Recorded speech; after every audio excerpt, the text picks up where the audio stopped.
planet Earth.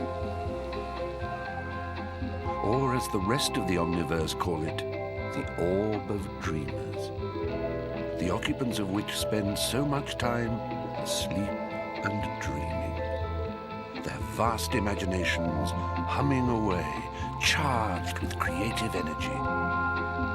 Where does it all go? Up through a cerebro-umbilical cord where it collects and melds with all the other dreamers' energy. And something wonderful happens. It forms a world, an ethereal dreamscape of adventure and possibilities, an abstract plane of beautiful wonderment just waiting to be explored. And you can go there now. Little Big Planet is a masterpiece of a game. It holds a dear place in me, reminding me what I was like when I was young. Energetic, creative, and such. Look at me now. I'm none of those things anymore. In case you never heard of Little Big Planet, let me give you the rundown. Little Big Planet is a game only exclusive to PlayStation, owned by Media Molecule and distributed by Sony Computer Entertainment. It is a platform/puzzle game that has the use of user-generated content and a story to collect objects for creating levels, and collecting costumes for Sackboy, or Girl if you're easily that offended. The game has 3 sequels, 3 spin-offs, and 2 portable device versions. So why the hell is this game so influential? Well, it does have user-generated content, so it must be good, right? Well, whenever you think of user-generated content, you usually think of Roblox. It's sort of like that. That's a little different. You see, Little Big Planet is very expansive on what you can do. You're limited to 3 layers in how much you can place. You know, don't get me started with your shapes are too complicated message. Even with these terrible limitations, how is it still a good game? Well, the character is very interactive, where you can make Sackboy move his arms, heads, hips, and facial expressions. It's quite a bit of movement right there. Well, I mean, you can also customize them too. Not only are the characters customizable in DLC, the game emphasizes creativity and building. Now that we've dived into what that is, let's dive into the history.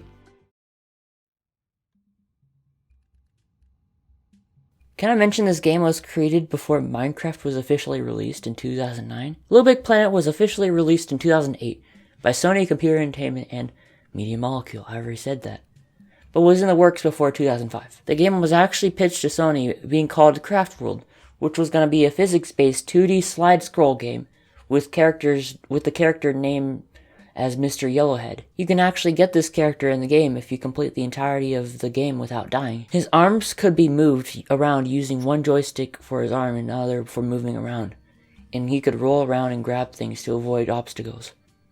The pitch was toned down of the creativity of the game, in fear of Sony turning it down for their pitch, so they've also felt as a weird game for a console. After talking with Sony for a bit, they agreed to fund the project for 6 months. After crawling back to Sony to reveal that what they developed, Sony said, "Hey, I'll tell you what, if you develop that game, we'll give you exclusive ownership to that game.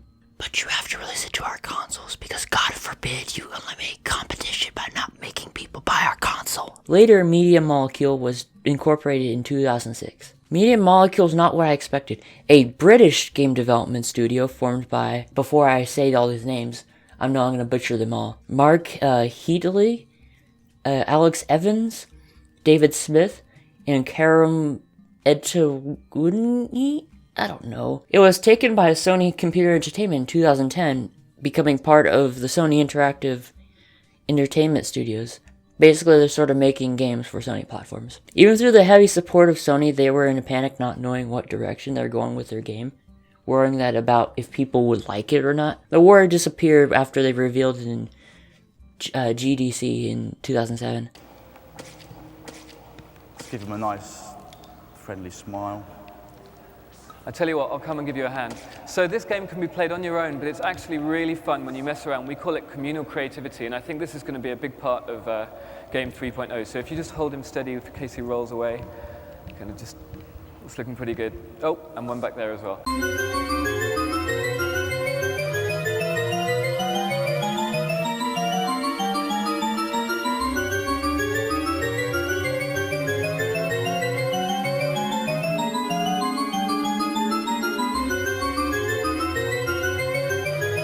The game was originally going to come out in mid to late October, but was delayed due to the problem with the licensed song in a game. The song contained lyrics from a Muslim passage, making them feel as if it could be offensive. So they removed the vocals of the song in the second patch. No one complained about the vocals, but they removed it because they thought it was offensive. What? Why don't they that just doesn't make any sense. Why would you remove vocals of the song no one complained about? They did get a bit of backlash from American Muslims when they removed the vocals. But other than that, not that much happened. And yet, through all that crap, they won a Game of the Year. Twice. Yep, they made a sequel in 2011. As well as the PS Vita version. Oh, did I mention the PSP Okay, no one cares about that version. It is also in 2011 when Media Molecule said that they're going to step away from the development of the game and focus on other stuff, but are still locked on a contract with Sony. I guess you could say they had other dreams to catch. This is a bit of an interesting timeline for Little Big Planet. Now let's dive into the actual tribute part of the video, since that's what everyone really wants, right?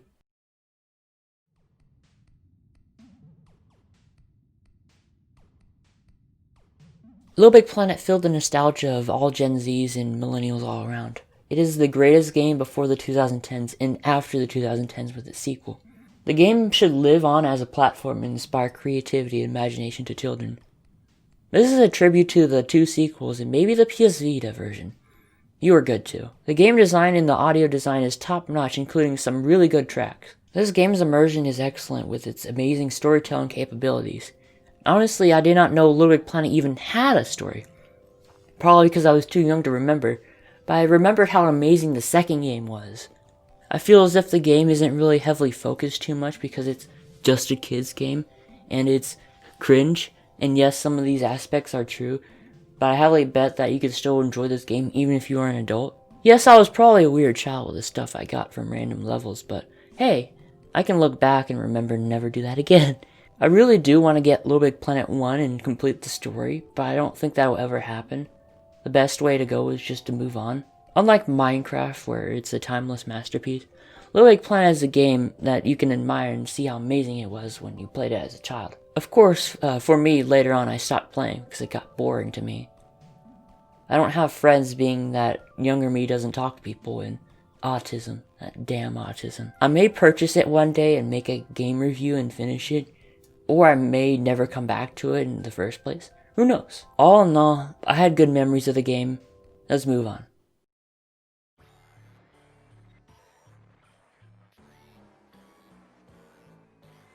Oh boy, here's the part where I yell at it instead of softly getting emotional over it. Little Big Planet 3 isn't really that good. Oh look, more marketable characters for the children. Wow, look at that. More cash in my wallet.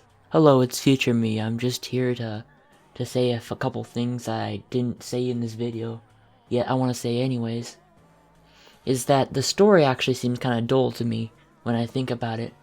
Like, the characters are immemorable. All I remember is that I really hated the light bulb dude. I really hated him. He's one of my least favorite characters. I do not like him. Like, I think they're sort of focusing more on the actual characters than they are the actual story.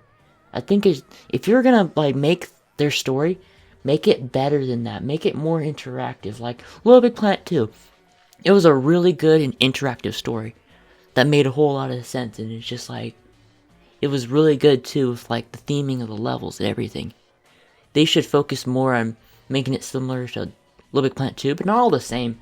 But like, try to be experimental with it, kind of like what Media Molecule themselves did with the second game. That's all I had to say. That's all I have to say about this extra part of criticism. Hope you enjoyed the rest of the criticism part of this video. Yeah. It just doesn't seem as revolutionary as the second game. But at the same time, it has some improvements, like the 16 layers instead of the 3.